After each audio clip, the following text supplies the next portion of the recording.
लेकिन मुमरा में ही सारे आंदोलन क्यों होते, मेरे समझ के ये बाहर है। कुछ भी होता है तो सब मुमरा पे क्यों आता है। मदनपुरा भी बड़ी आबादी है, बम्बई मस्तान तालाब जिसका एक नाम है वहाँ पे भी है, भिवंडी भी बगल में अपने आपके है ना, कुर्ला भी शहर आपका है ना। तो इतने बड़े बड़े शहर के अंदर कुछ भी होता है मुमरा में सब कुछ। सारे महंगाई का टेंशन मुमरा में, मोदी का टेंशन मुमरा में, जादव का टेंशन मुमरा में, है ना, योगी का टेंशन मुमरा में। तो इसको टेंशनों का शहर बना दिया गया एक तरीके से।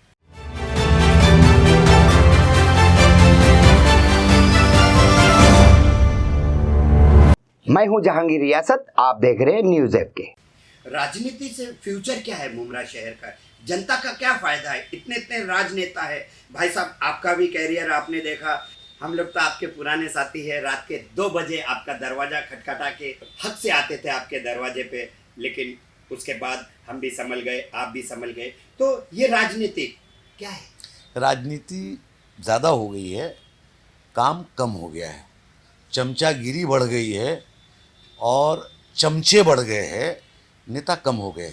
कोई विचार लेके अब नहीं आ रहा है। हम जब आए थे तो विचार लेके आए थे, अपनी कम्युनिटी का काम करेंगे, अपने मिल्लत का काम करेंगे, अपने समाज का काम करेंगे, सबका, हिंदू मुसलमान सिख ईसाई सबका काम करेंगे। वीपी सिंह की एक सोच से उत्पन्न हुए लोग हैं, तो हम अंदर विचार था। अब कोई विचार नहीं, अब तो ऐसा विचार हो गया है कि इतना लगाएंगे और इतना निकालेंगे। ये फाइनल विचार, ये फाइनल विचार है। जैसे कि आपने एक इंटरव्यू में कहा था, मुझे कोई मेरी बेटी को इलेक्शन नहीं लड़ाना है नगर सेवक का, ना मेरे बेटे को। क्या है वो ये है कि राजनीति के अंदर अब क्या हो गया है कि ऐसा हो गया कि परिवारवाद हो गया, परिवारवाद हो गया।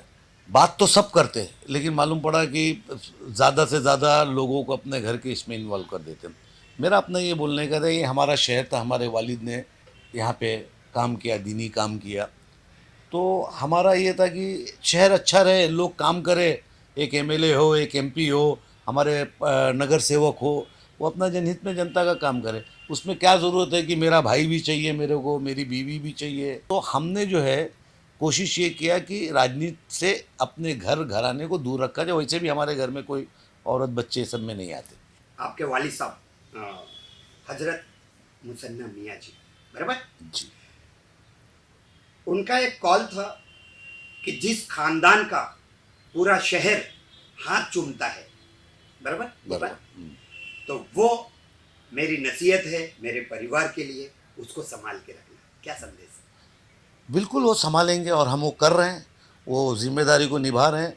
हमारा ये ऑफिस है, कार्यालय है, हमारा समाज है, हर लोग आते हैं यहाँ पे, छोटा मोटा गरीब अमीर कोई भी आता है, उसके मसले, उसके मसाइल, उसके प्रॉब्लम्स, स्कूल के इसके वगैरह सारे प्रॉब्लम सॉल्व किया जाता है। बैठते हैं हम उस चीज़ को जिम्मेदारी लेके, क्योंकि हमारा ऐसा मानना है कि खिदमत खल्क राह निजात का सबसे बेहतरीन रास्ता है। बशर्त ये है कि आप उसको बेईमानी के रास्ते पे मत लेके जाइए, उसको आप कमर्शियल गेन मत कीजिए। वो जो हमारा जो खिदमत खल्क का जो हमारे रसूल सल्लल्लाहु अलैहि वसल्लम ने बताया है, उस खिदमत खल्क के रास्ते पे रहेंगे तो इंशाअल्लाह ताला आपको दुनिया में भी सुरकुरू मिलेगा और आखिरत में भी मिलेगा। सबसे ज्यादा आपको प्यार कहाँ मिला, मुमरा शहर में या मदनपुरा? देखिए ऐसा है कि मुमरा मेरा बचपना है, मेरी जवानी है। मेरे जवानी के दोस्त, मेरे बचपने के दोस्त कहाँ पे हैं? मुमरा में है। मुमरा में हम बड़े हुए, गुल्ली डंडा खेल के बड़े हुए, क्रिकेट खेल के बड़े हुए। तो इस शहर को, हमारे वालिद को भी इस शहर से मोहब्बत थी, हमको भी इस चीज़ की मोहब्बत है और इंशाअल्लाह ताला हमेशा मोहब्बत रहेगी। और इसीलिए मैं कोई पद उद पे नहीं हुआ जहांगीर भाई, मेरी कोई वो नहीं है, लेकिन मैं सामाजिक और मुमरा के हर उस मुद्दे पे फ्रंट लाइन पे रहना चाहता हूँ, पीछे की लाइन पे नहीं रहना चाहता। आपकी जन्मभूमि और कर्मभूमि कहाँ? जन्मभूमि मेरी कचौशा शरीफ है, अम्बेडकर नगर जिसको कहा जाता है, और कर्मभूमि मेरी जो 40 साल की है वो मुमरा है और मुमरा ही रहेगी।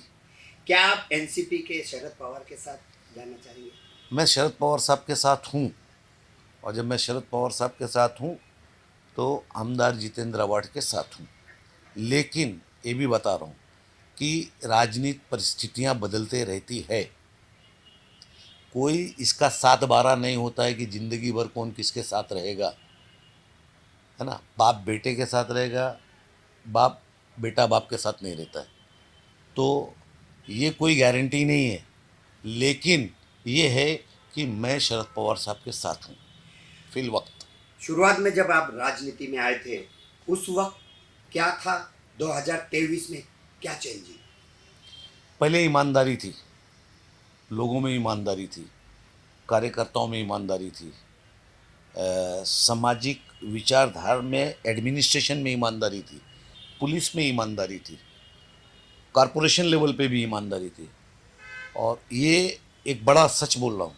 और अब जो है हर चीज़ लगभग कॉमर्शियलाइज होगी। अब तो दोस्त भी नहीं मिल रहे हैं कि दोस्ती के लायक दोस्त मिल जाए, क्योंकि वो भी अपने मकसद अपनी उससे रहते हैं, और उसके बाद जैसे ही ज़रा से कुछ डगमगाया वैसे वो अपने अपने रास्ते अस्सलाम वालेकुम निकल जाते हैं। तो अब और आज की राजनीति में ये फ़र्क हो गया कि आज की राजनीति में कोई खुले दिल से बात नहीं करता है, हर आदमी एक दूसरे के प्रति छिपा हुआ रहता है, जो सबसे गंदी चीज़ है। गंदी मैं मानता हूँ उस चीज़ को, क्योंकि थोड़ा खुल के बात करना चाहिए।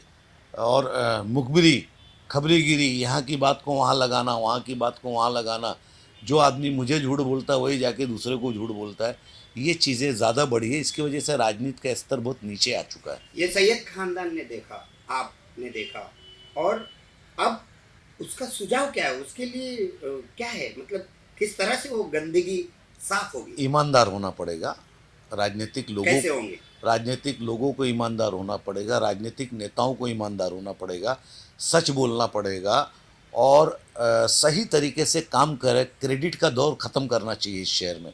इतनी क्रेडिट लेने का दौर होड़ यहाँ लगी हुई है इस शहर में कि नेतृत्व में। दुनिया में कहीं कुछ हो, हम्म, आंदोलन मुमरा में होता तो मुमरा का विकास क्यों नहीं होता?